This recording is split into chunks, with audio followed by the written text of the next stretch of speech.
Good evening. For those of you who do not know, my name is Jeremy Willetts, and I am the youth and family pastor here at Calvary, and it is a pleasure to be here with you tonight. Last week, I was able to give a pretty great praise about our Awana program and how God is moving in that, and allowing the staff to be there so we can have our full program and be excited about that. And this week, I'd love to share with you a prayer request, and so one that's big on my heart, and I'd love for you to be praying that God would lead and direct us to find a children's ministry director to serve here at Calvary. The volunteers have been wonderful. So many people have been going above and beyond the call of duty, as we've been without one for about 7 months now. But it allows me to do other things when we have that person on staff. I oversee that area, so it takes some of my time, and I have to purposely set some things aside that I would like to be doing in order to give some support to that. So be praying. We've had some exciting people apply for it and get very far in the process, and for one reason or another, God hasn't led them to be here. So we're just excited that He's got someone really special prepared for us, and we're just waiting to see who that is, and I would appreciate if you would pray alongside us to that way. Well, as I think about the sermon tonight, I attempted to tie it in to last week's sermon and take a look how God responds to our pain. Last week was in the area of pain when we feel alone. We looked at Elijah, and we'll reference that a little bit. So if you missed out, you'll get a little tiny bit of that. And this week, looking at God's response to our pain in the area of feeling attacked. And it seems today that there is an extreme freedom to say whatever we want to say and to attack others for whatever reason, whether that be within the family, whether that be with work relationships, whether that be so much online cyberbullying that we see, or people that we don't even know. It seems like whatever you're wearing, you can walk anywhere and someone's going to be offended by it and feel like they should let you know. So these are unfortunate, and it's most unfortunate when this also happens within the church. We just have such a freedom to say whatever's on our minds, even when it's not honoring to the Lord. Needless to say, we often find ourselves being attacked, and much of the time we see it as very unjustified. Well, tonight I want to look at the life of David. And as you think of someone that's attacked, thinking of his time when Saul was king, that's all David's life was. So we're going to look at that tonight in 1 Samuel 24.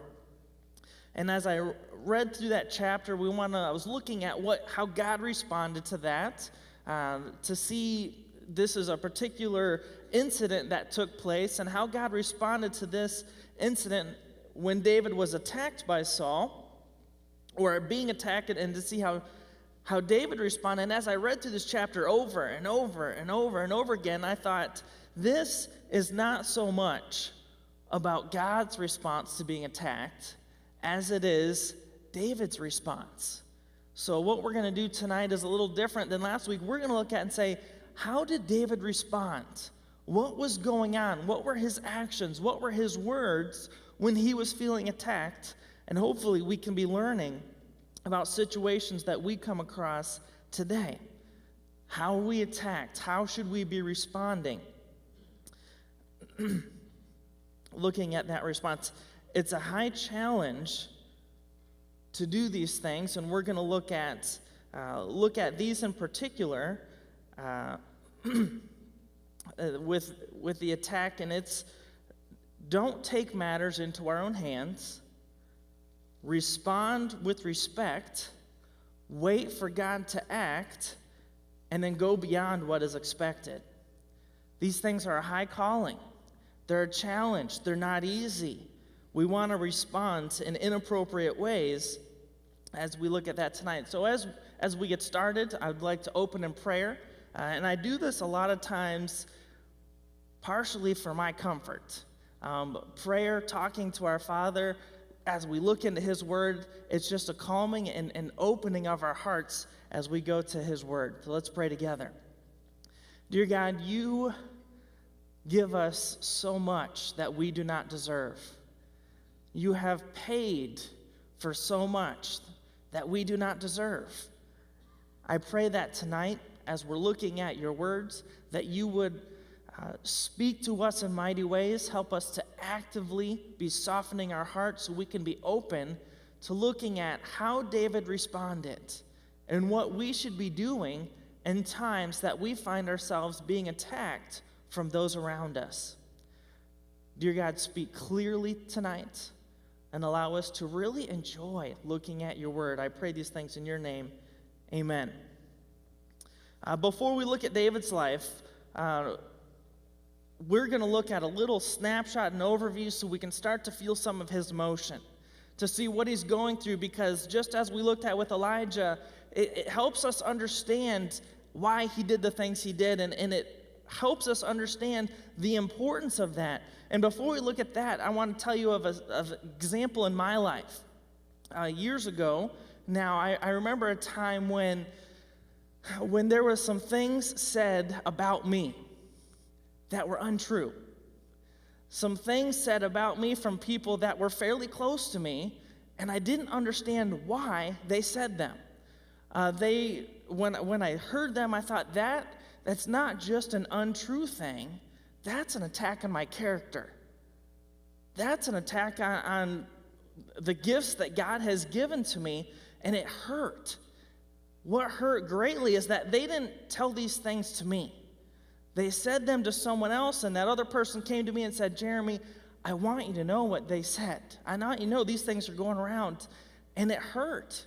When they told me, I remember breaking down because it hurt me so deeply that I just came to tears. And I thought, why?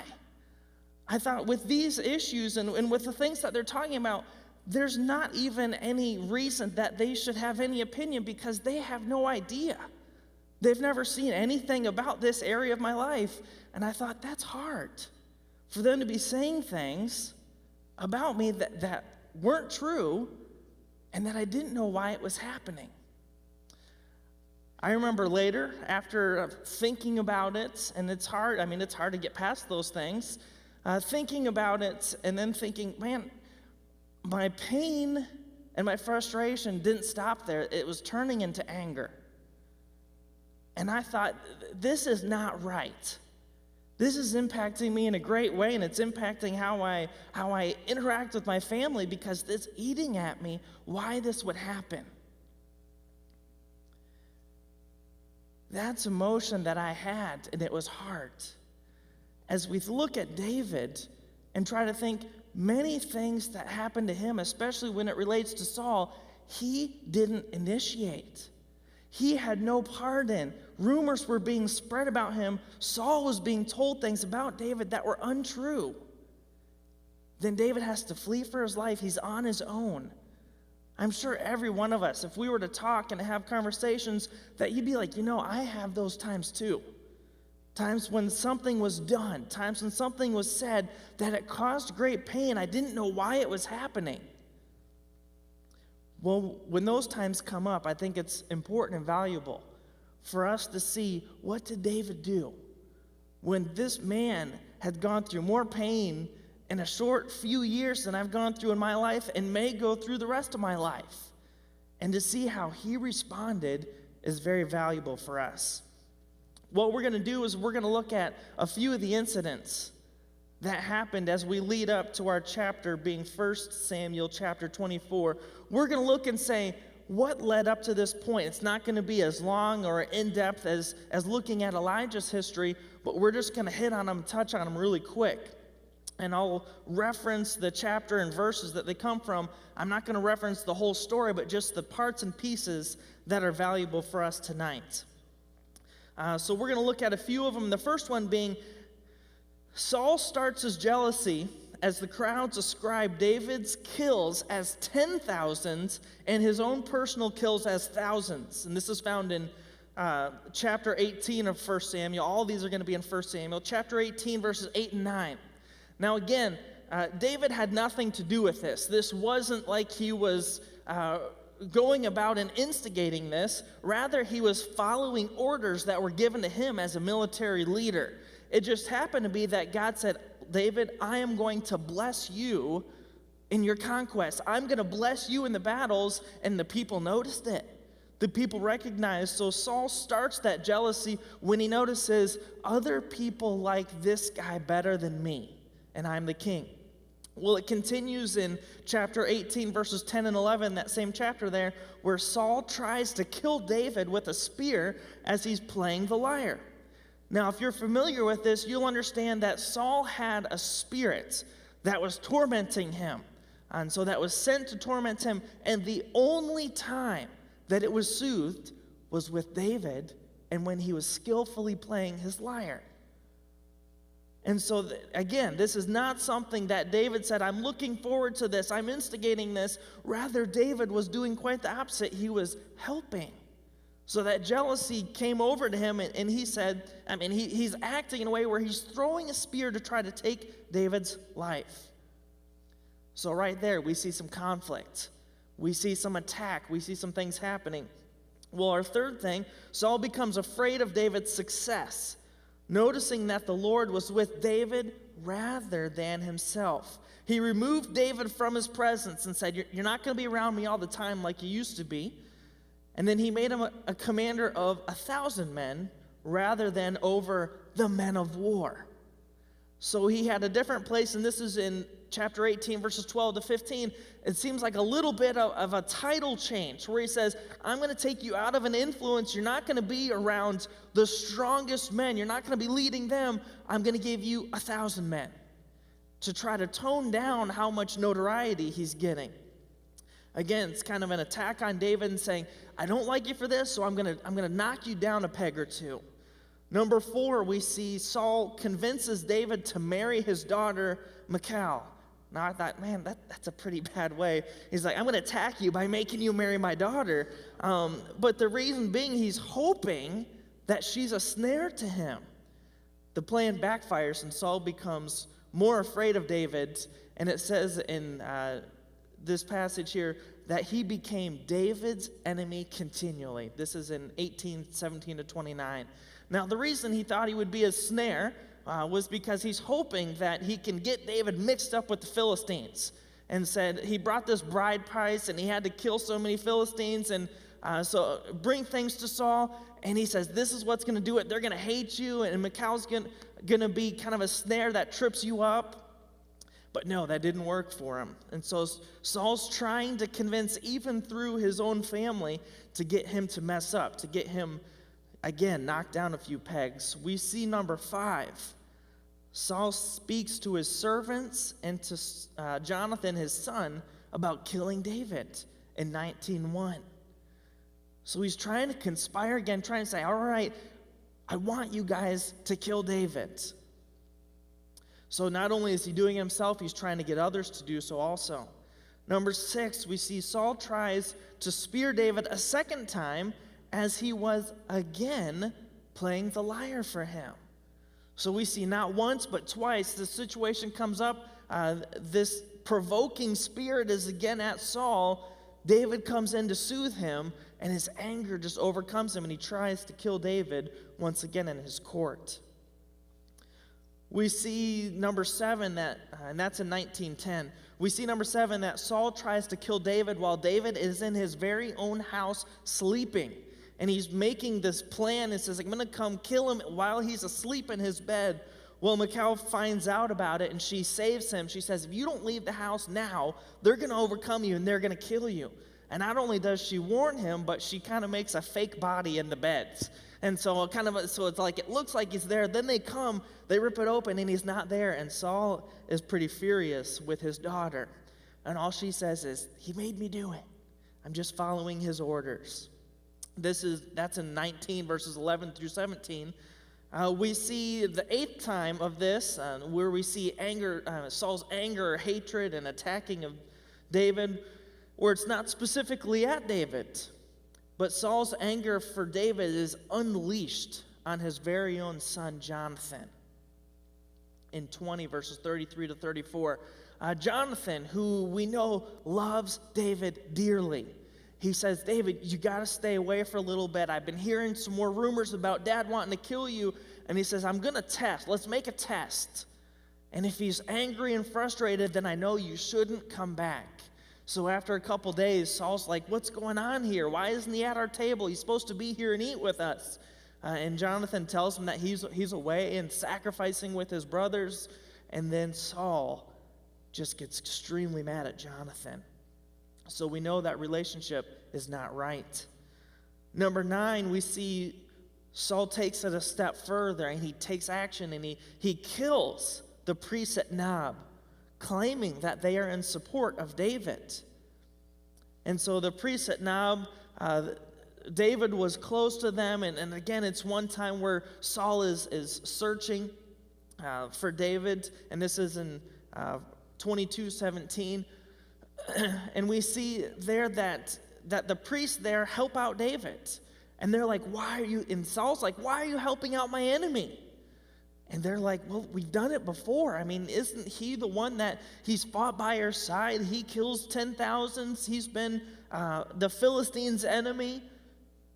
And so, but Saul is so frustrated, so wanting to find David, that he even kills the priests that are there because he claims that they're in support of David and not him. We see number 10 that Saul seeks David's life in the wilderness of Zeph. Jonathan at this point, and so we see, I mean, he's chasing him down, he's getting close at times, and then Jonathan touches base with David in this, and Jonathan says, David, I know that you're going to be king. And he says, not only do I know that you're going to be king, but my father Saul knows that you're going to be king. That's in 23 verses 14 to 17. We see Saul and his men probably in one of the closest situations that he got, and where he got closest to meeting his goal, when he's closing in around a mountainside. He's right there, right at David's doorstep. He's got his army, and he's closing in, and David and his army have nowhere to go. And then a messenger comes to Saul and say, the Philistines are pillaging the land. So Saul has to stop, and he leaves. Almost completed his goal there, and that's in 23, 25 through 29. And then God saves David. Then we see the 12th time that Saul pursues David again at En-Gedi. That's in chapter 24, and that's where we're going to be at tonight. So we see 11 other times, and this is the 12th. It's just this continual coming after him, coming after him, coming after him. And there may be times where David sees him softening and says, oh, I can go back, or Saul's calling him to come play and soothe him again. But every time it ends up bad. So David sees this constant pattern of being attacked, constant pattern of having to watch his life, constant pattern to have to be looking over his shoulder. What's interesting about the very beginning of 24 and the transition between 23 and 24 is that it's very clear that this focus is on this butting of heads relationship between Saul and David. The writer, as he's going through 23, he tells us that the time before, that the Philistines have come, they're raiding the land. The next chapter comes, and he goes, immediately Saul's back. The writer, gives us no indication of what happened with that battle. Did Saul win the battle with the Philistines? Did he kick the Philistines out? Did he just give up and say, you know what, David's more important? But immediately he goes right into talking about David again, and in another time where he's going to be attacking.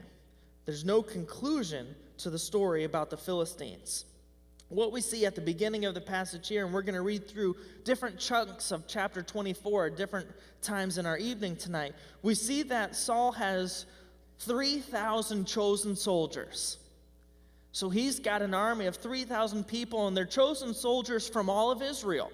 So they're not just from one tribe, like his tribe, and said, hey, come with me, we're going to go find David. Rather, he's going to all the nation, and he's choosing the very best.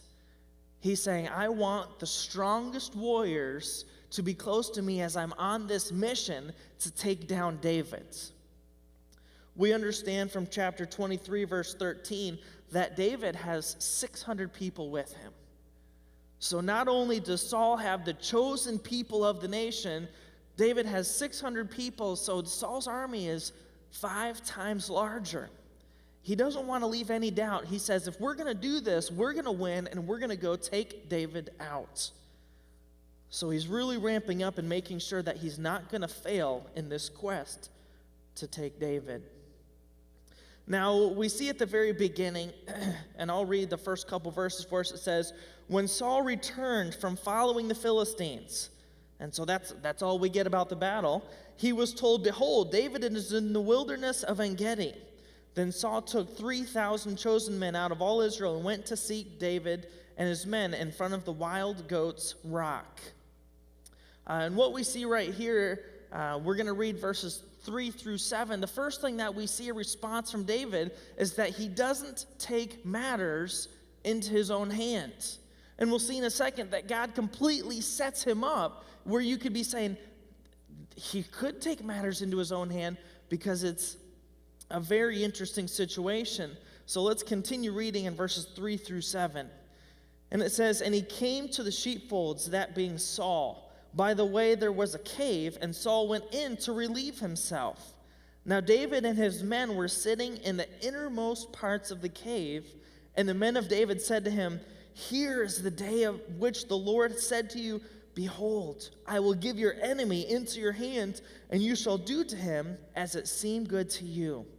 Then David arose and stealthily cut off a corner of Saul's robe, and afterward David's heart struck him, because he had cut off a corner of Saul's robe. He said to his men, the Lord forbid that I should do this thing to my Lord, the Lord's anointed, to put out my hand against him, seeing he is the Lord's anointed. So David persuaded his men with these words and did not permit them to attack Saul. And Saul rose up and left the cave and went on his way. So we see during this pursuit, and so he's coming, he has these 3,000 men that, so it's kind of like our kids on a traveling anywhere, they need to take a bathroom break. And so that's what we see Saul here, is he needs to take a bathroom break, and he does it in a cave. And so, and it just happens to be, if you look at En-gedi, it is caves. And so there's lots of different caves. He just happens to pick the one cave that David and his 600 men, his 600-person army is in. So it's Saul and 600 people. And so Saul's troops would have been outside, and he's going for a little privacy, not knowing that he has little to no privacy at this time. So Saul puts himself in an extremely compromising position. The actual meaning of the word is to have your cloak at your ankles. And so, you can't get away. There's nothing you can do having your cloak at your ankles. His guard is down, and his troops are not present. He was in the midst of David's army, and this is a great time to see David's response. As we look at David's response, we see 3 actions taking place. First of all, we have David's men. They look at the situation and they're like, David, you couldn't ask for anything better than this. Saul is at your fingertips and he can't even fight back. They look at the situation and they see it as a clear sign from God for David to take his time of vengeance. They encourage him to do so. They're like, after all this time being attacked, God's finally making it right. He's putting Saul right in your lap. Looking at the situation as an outsider, it would be very hard to disagree with them.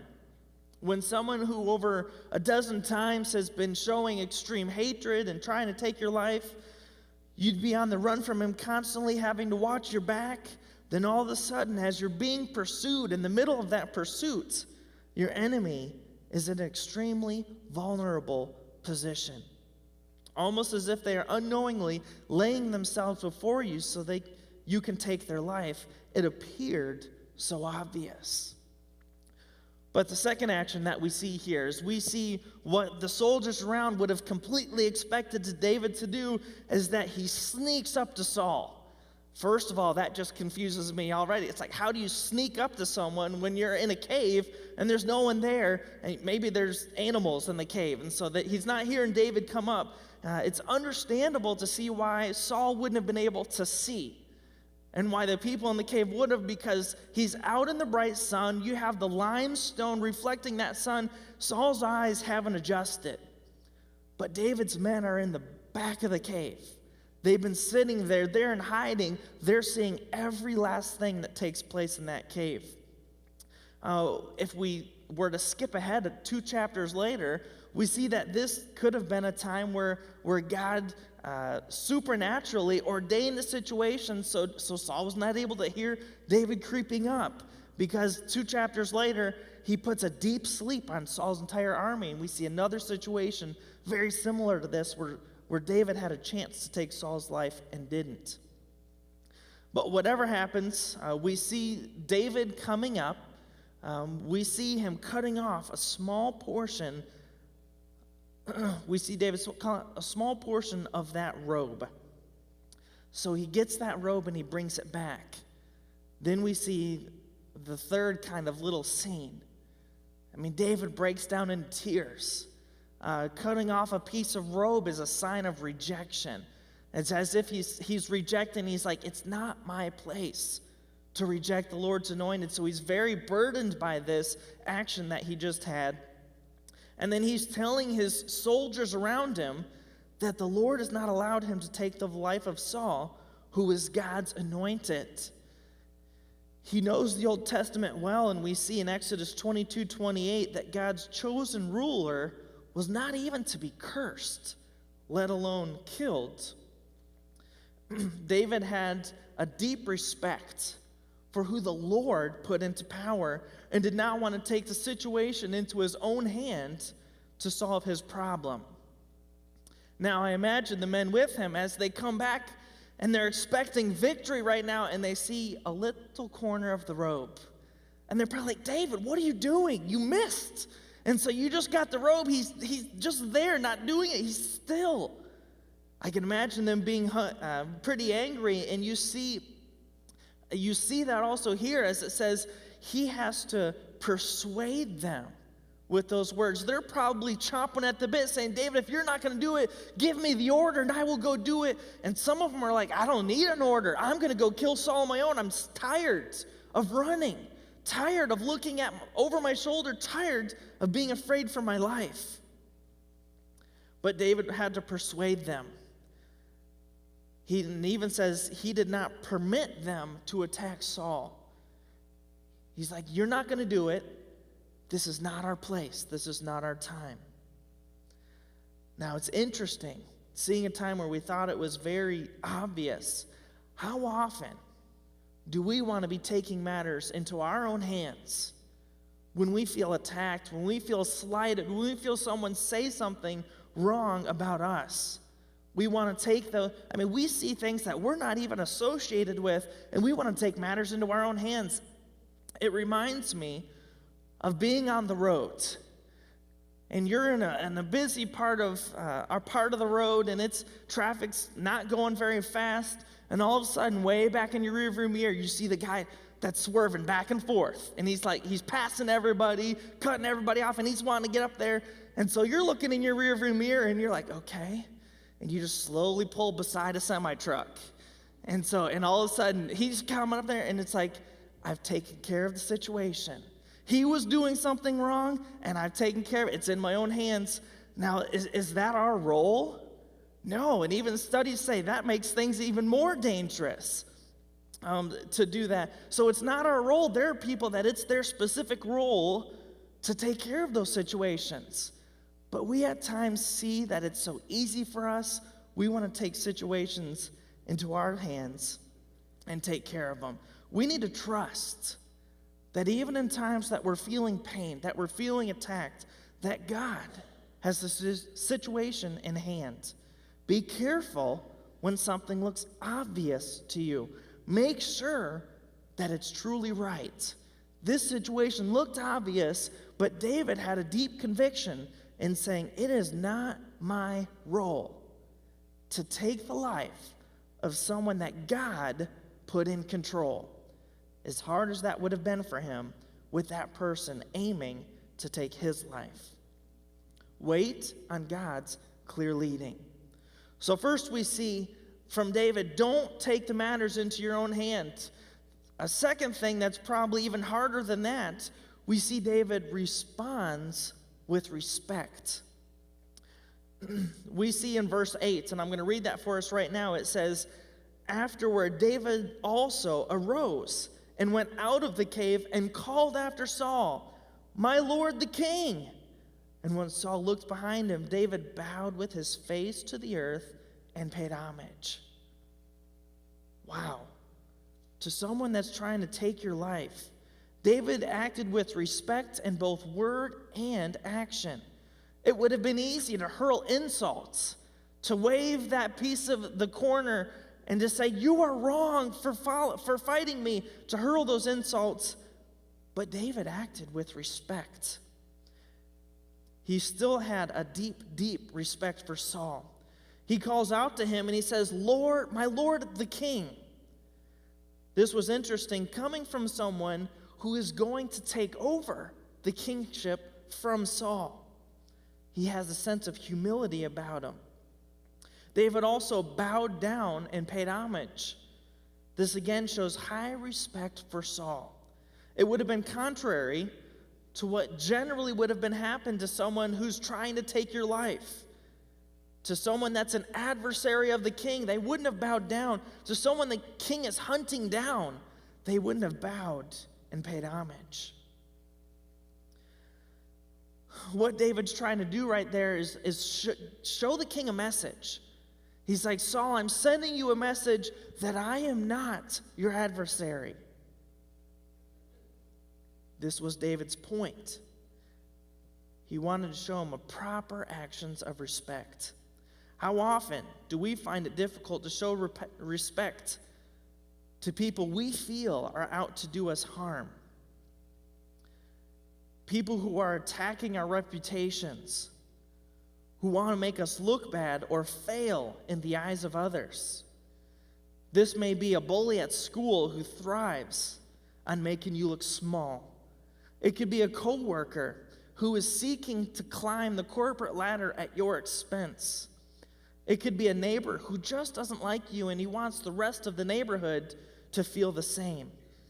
It could be a spouse who has no regard for what God desires and yet still puts on a show when they come to church. Saul was stopping at nothing to take the life of David, and David did as he should. He gave respect to the king. We can take a lesson from David and give respect to others even when they have not deserved it or earned it.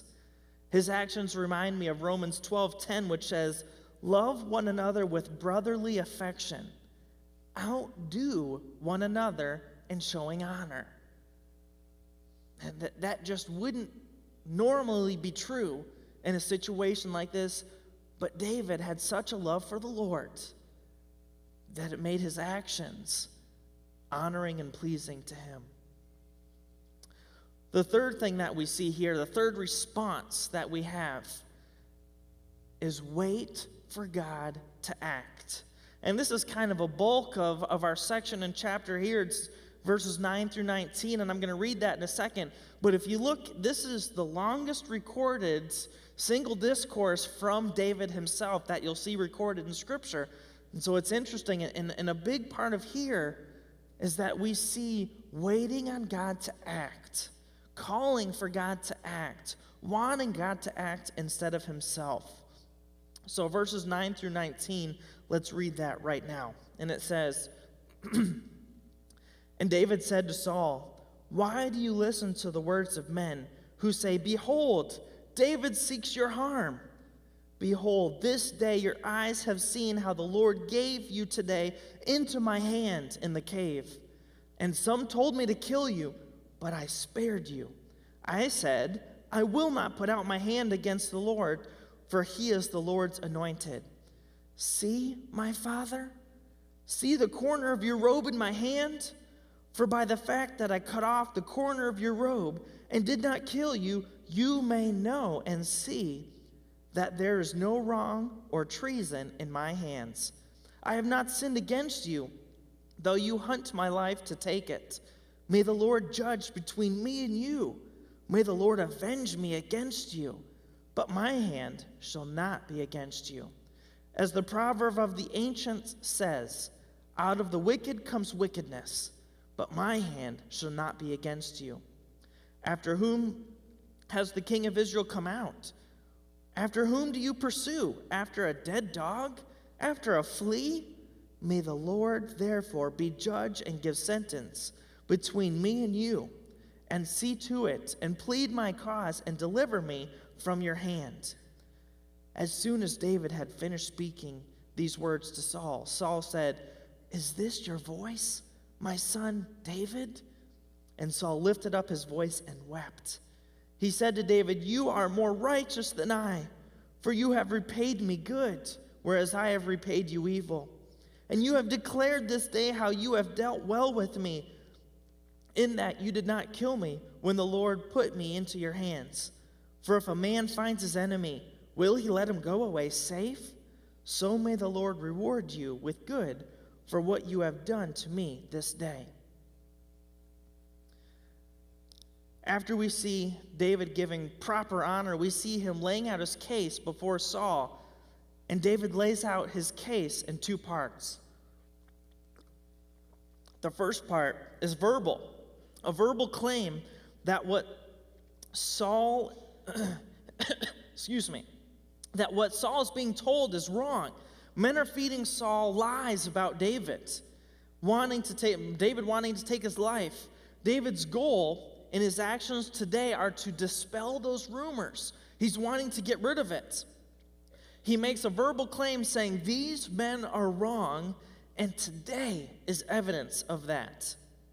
He tells Saul exactly what he told his men when they were in the cave together, when he said, I will not put out my hand against the Lord, for he is the Lord's anointed.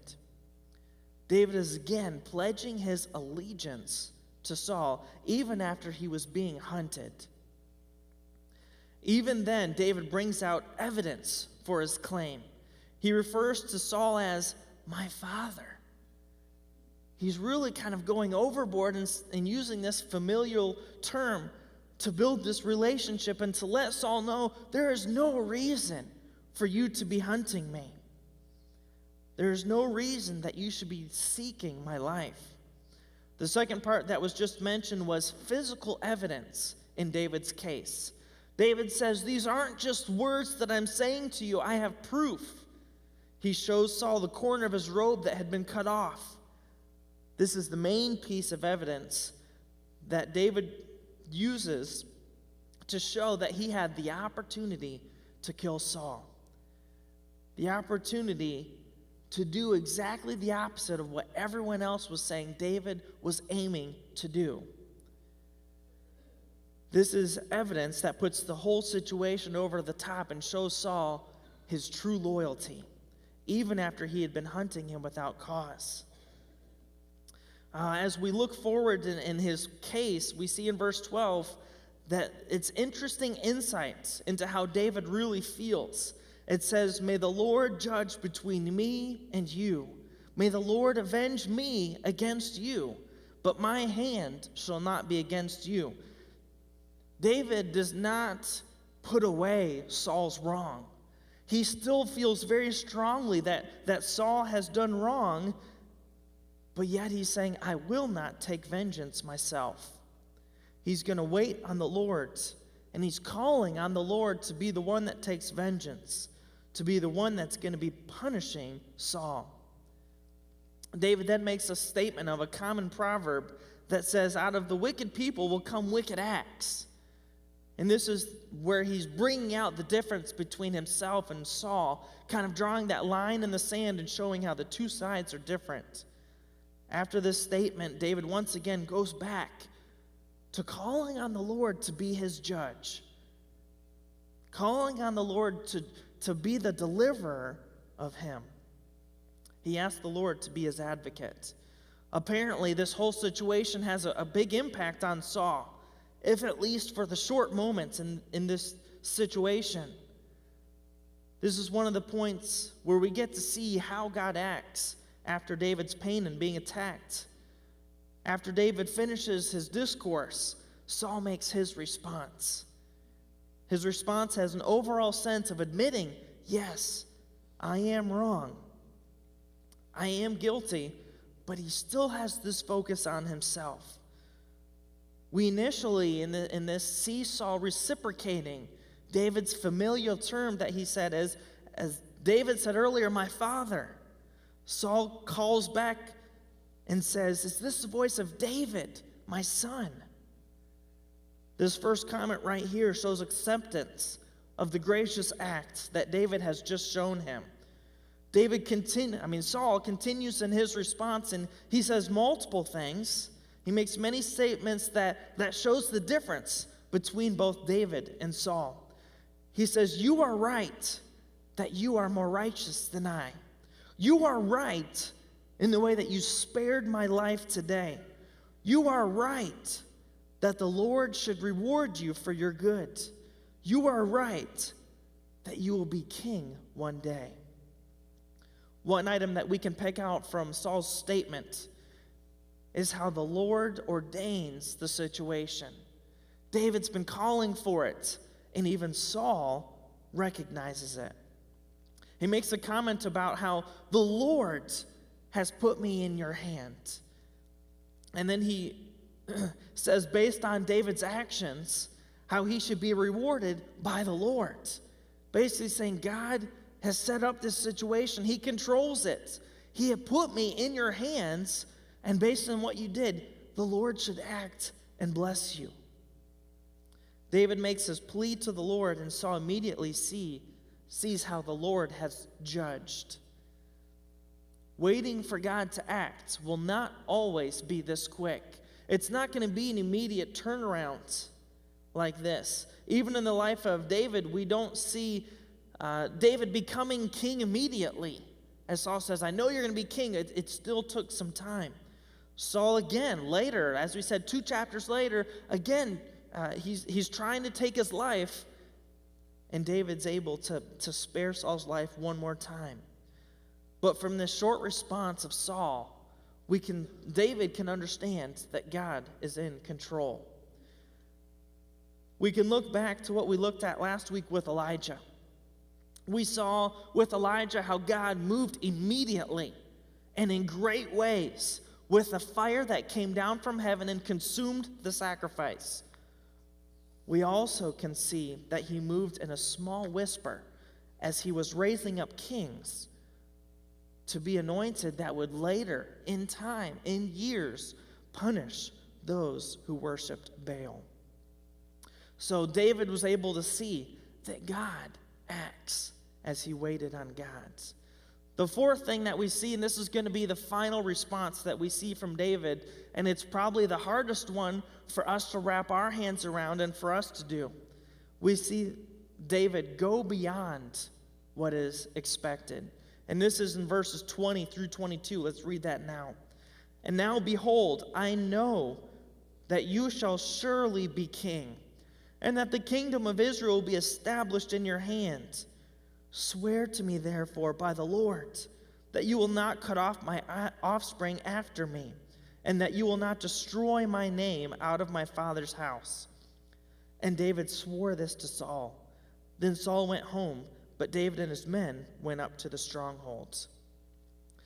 The saga between David and Saul could have stopped just before this section. They could have gone their separate ways, but that's not how it ended. I believe some of the greatest lessons that we can learn can come from this right here. Saul now brings one request before David. Saul challenges David to go beyond what is expected, as if he already hadn't been gracious enough. I mean, if we really think about this, Saul's chasing David. Saul's trying to kill him. Saul's trying to stop him from being king. He wants to stop that. He wants it to keep down to his family line. And then we see a situation where Saul realizes, it may be the first time where he says, this is really going to happen. I can't stop it, even as much as I want to try, where he says, David, you're going to be king. I know it's going to happen. And the one thing he's afraid of now is David's going to take out my family. We see that's fairly common. I mean, even looking at last week with Elijah, it's many years later than this situation here, but we see one of the future kings of Israel goes back and completely wipes out the entire family, the friends, anybody acquainted with Ahab. Because they didn't want anybody that's close to Ahab to come over and to kill him and say, the throne's not rightfully yours. It belongs to Ahab and his descendants. And so that's common practice we see around other nations.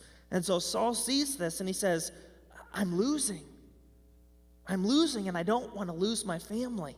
I don't want them to be killed. So he makes this request, and he talks to David after he admits his fault, and he says, will you please spare my family? He really had no room, no right to be making a request to David in this way. He requests kindness when he himself had not granted kindness to David. But what we see here is David agrees to this request and agrees to show this kindness to his family in letting him live. I mean, he loved Saul's son. And we see later on that David does. He fulfills this. He actually seeks out Saul's grandkids and says, is there anyone else that I can show honor to in order to follow through with this agreement? So in conclusion, I want to challenge you to think like David, as hard as that may be. When you're in the heat of emotion, in the feeling of being attacked, when something wrong has happened to you, you need to remember that God challenges us to do the right things and in a way that gives him great honor, even in our pain. 4 things that I want to challenge you with that go right along with our 4 points. Don't take matters into your own hands. It does no good for us when we let our emotion take over and we try to rectify the situation on our own. We need to turn to the one who has no surprises, who has everything in order, who has everything planned, who knows all. As hard as that may be, we need to think like James 1 tells us to. Count it all joy when we meet trials of various kinds. It's these trials, time over time, that build a confidence in the Lord and the work that he's doing through us. Let God handle the situations either in great public ways or in those small whispers. The number 2 thing that we need to be doing is responding with respect. In talking to my kids, I give them a challenge that I constantly need to be giving myself. That challenge is, you worry about you. So they're not concerned about the actions of others, but you're worrying about, what are my actions? How is my response?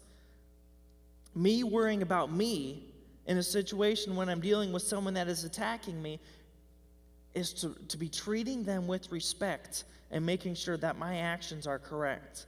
Matthew 7:12 tells us that whatever we wish for others to do for us, we also need to do to them. I know I make mistakes. I know there's things that I do that are wrong, and I pray and hope that people are gracious and patient with me. I need to have that same attitude with others. Matthew also tells us in chapter 5, verse 44, to love our enemies and pray for those who persecute us. How genuine can those prayers be if we fail to show that individual respect? The third thing that we need to do is wait for God to act. Isaiah 41:10 is such an encouraging verse in this situation, and it tells us, Fear not, for I am with you. Be not dismayed, for I am your God. I will strengthen you. I will help you. I will uphold you with my righteous right hand. A God who loves us in that way has our best interests at heart, and we can have a confidence that he will truly strengthen and help us. The fourth and final thing, and one of the biggest challenges that we can have looking at David, is that we need to be going beyond what is expected. Matthew 5:38-41 speaks to this, and it says, "You have heard that it was said, an eye for an eye and a tooth for a tooth. But I say to you, do not resist the one who is evil. But if anyone slaps you on the right cheek, turn to him the other also. If anyone would sue you and take your tunic, let him have your cloak as well. And if anyone forces you to go 1 mile, go with him 2 miles." Go beyond what is expected. Make a greater sacrifice on your behalf for their benefit, not for your own good. Put the needs of others before our own. This is not easy, but it's what God calls us to do. We see in this passage is that these actions speak great. I mean, it impacts Saul. Be a reflection of what Christ would look like. Let's pray. Dear God, we love you very much. We thank you for giving us such a wonderful example in David, who, though he was attacked so many times in so many different ways, he still honored you with both his words and his actions. He didn't take matters in his own hands, and he said, God, I want to wait on you and your leading. And not only am I going to wait on you, I'm going to go beyond what is expected of me because I know it's what you'd want me to do. Dear God, help us to learn from David. Help us when we reach those times of feeling attacked, feeling like people are against us, feeling like we have no way out with an adversary, that we would learn to trust on you. We love you very much, Lord, and we pray these things in your name. Amen.